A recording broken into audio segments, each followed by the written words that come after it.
Alrighty, we are live. Welcome back.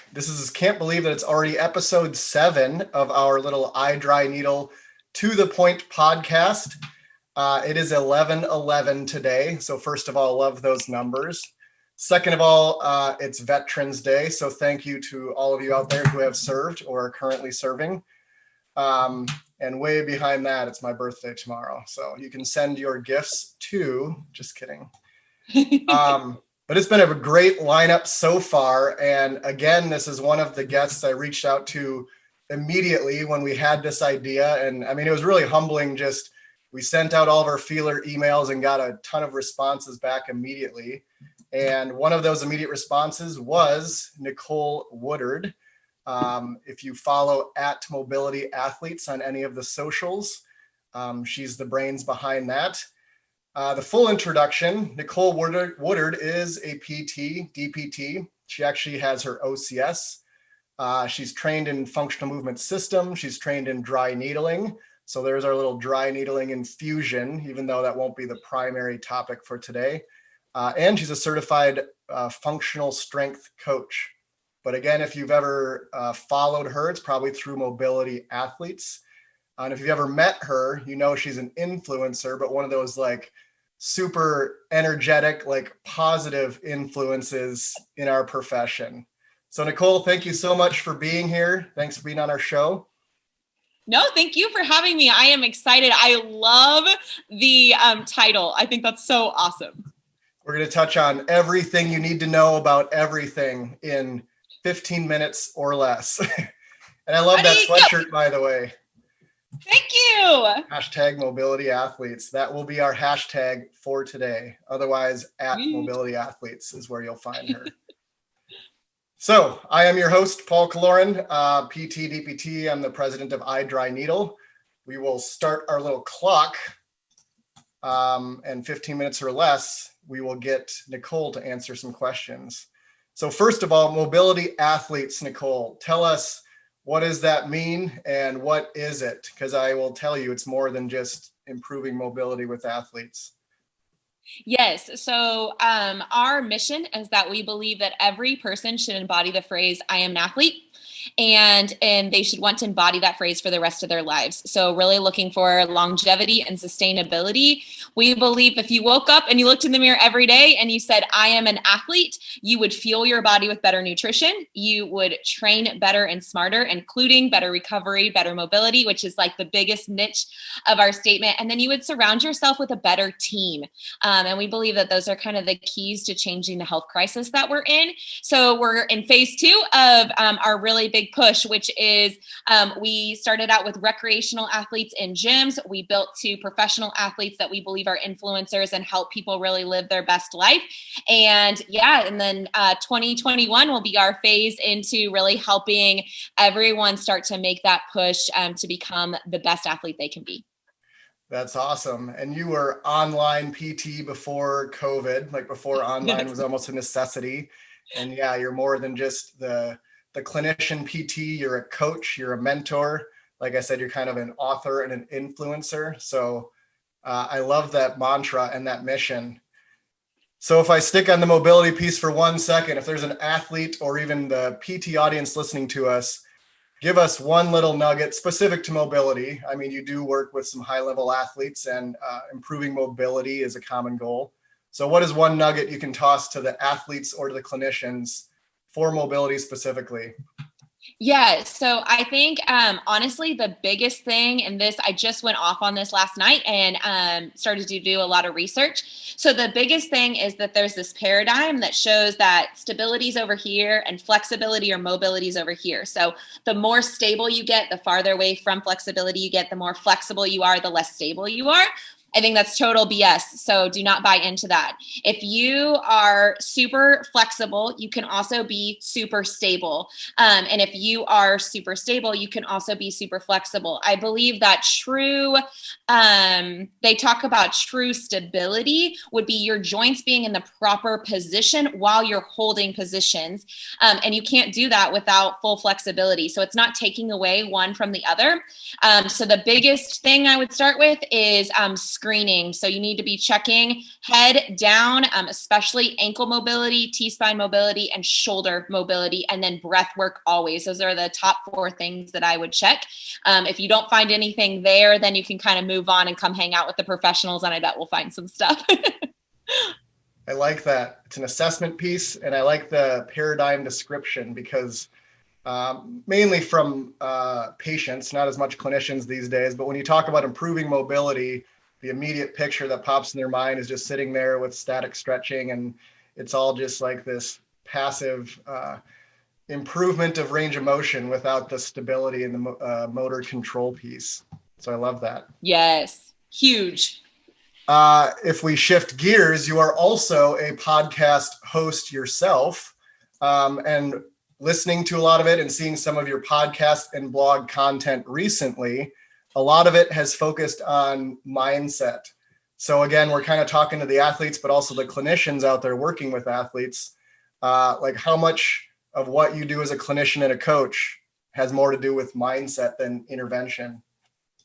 99% of it.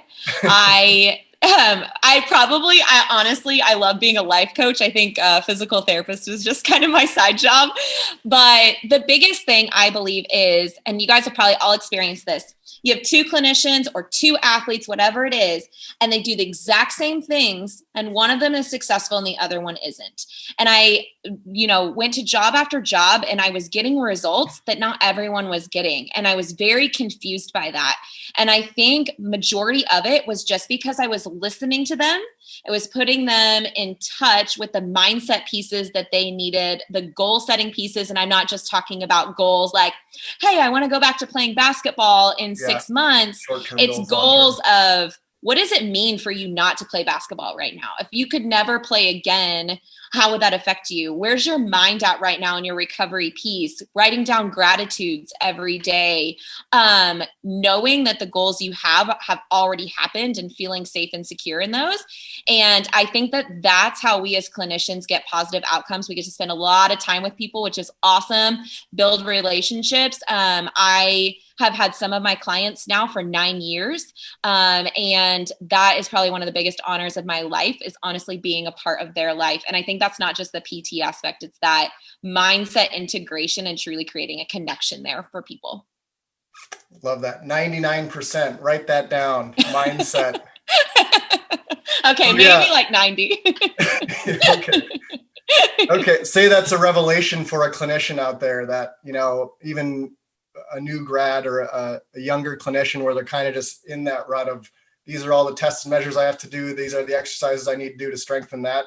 What is one thing you can give, one little nugget, one soundbite to give to that clinician that's like, that can improve their mindset awareness or help their patients more through a mindset approach? So the biggest thing that I would do is what you've traditionally already been taught in school is ask them about their goals, right? So once you hear a goal, then say, why is that your goal? If they don't have a why behind it, or it's not something that you really feel like reaches, keep asking why. Okay, why that? Why that? Why is that important to you? And you'll finally get down to whatever that connection is and how their injury, pain, whatever it is blocking that. So if it's that they want to be able to play basketball and you say, why? Well, because it's important to me. Why is it important to you? Because my family always played basketball. Oh, why did your family always play basketball? Who in your family played basketball? Well, my dad. Okay. Hey, is that a great connection that you have with your dad? Yeah. All right. Let's find something for you and your dad to do together in the next 6 months while you recover. Is he going to be coming to sessions? What does that look like? And then, let's get you back to basketball. That's a great thing that you and your family get to do together. And so finding that why behind. So start with your basics and just keep asking why. I love that. Or just why questions in general. I think we focus a lot on the what, the how, the when, but that's a great piece of advice for you all out there. And sometimes I think it's like, we have to get to our notes, or as soon as they answer, we start to scribble down for our documentation. But the why questions, I like that. I think I could ask why more often. Yes. And truly be curious. Like when you ask a question, actually want to know the answer, listen for the answer. I mean, that's just like life advice. If you want to have any good relationships, actually listen for the answer and be curious. Don't make assumptions about what people are going to say. I think you should stop there. We said nothing in the title about relationship advice. We already have far too much to get through. We'll make your marriage better, your physical therapy better. That would have been another M. That would have been perfect. But yes, the title was Mobility, Mindset, and Mastering the Medias. So again, to shift gears, you really have developed a massive audience. I would call you an influencer in our profession. And again, a positive influence, which I love, and I think that attracts. So let's speak to kind of that new clinic owner, that new clinician that has 100 followers or less. How did you get started specifically with the medias, the social media, your online presence? How did you get started with mobility athletes?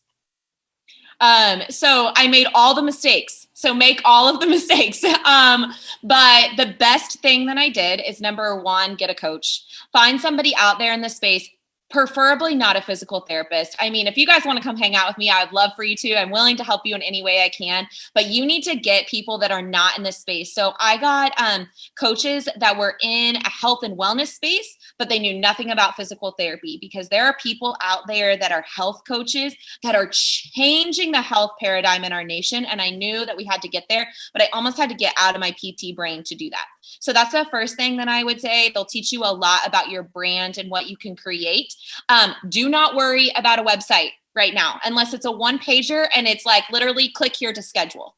Or click here for a phone call. Those are the two things that you need. I wasted a lot of time and money. Stick with that. Stick with one social media platform to start with, and then build and keep adding. And if you struggle with consistency like I do, hire someone to do it for you. So I have someone that comes on. I literally word vomit to her every week, just kind of like how I am here. Like, well, this is interesting and this is interesting and I love this and how's this? And she formats it and puts it together for me and makes sure that I have that consistency. The only other thing that I would say on social media is that these are real life human beings. And if someone sends you a message, it's because they already know, like, and trust you, even though they don't know you. And if you ignore their message, or if you say, I'm sorry, I can't answer that, or you don't give them another outlet, or in general, if someone follows you, every single person that follows me, I send them a custom message. I go, as long as their account is not private, I open it up. I look through what they've been posting about, what interests them. I send them a message and say, hey, Paul, thanks so much for following me. I absolutely love what you're doing with dry needling. I hope we can stay connected. These are real people. If someone walked in the door of your business, you wouldn't just be like, oh, great, another follower. I got 100 of those. If 100 people walk through your door, you'd be like, boom, I'm rich. So respect those people, respect that this is their lives and that they're choosing to share part of their life with you, which is pretty freaking awesome. I love that. And I can attest to that personal touch. And I wanted to add, you're actually the third guest in a row that has endorsed some sort of collaborative relationship with someone who's not a PT, and specifically fitness professionals. I mean, whether the title is coach, personal trainer, whatever, first of all, admitting that they do a lot of stuff a lot better than us. And that's even running a business and marketing, but even outside of the rehab, it's the programming and everything else. So there is another vote for stepping outside of our little PT sandbox and creating relationships. And you honestly will see all the best PTs are doing it. Like, that's why you have them all on your podcast. You work with the best people. And you yourself, and chiropractors, doctors, like having not just medical relationships with these people, but like also just general relationships with them, hear about their businesses. Couldn't agree more. Yeah.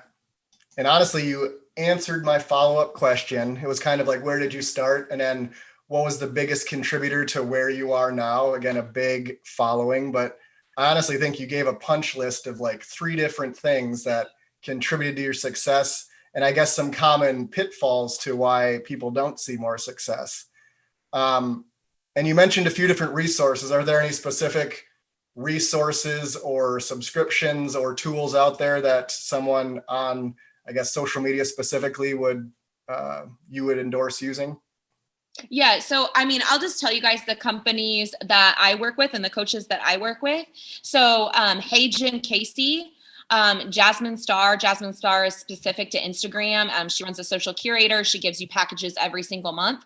Hey, Jen Casey is a business coach. She's very good. She does neuro-linguistic programming, so sales language. She's awesome, beautiful, beautiful soul.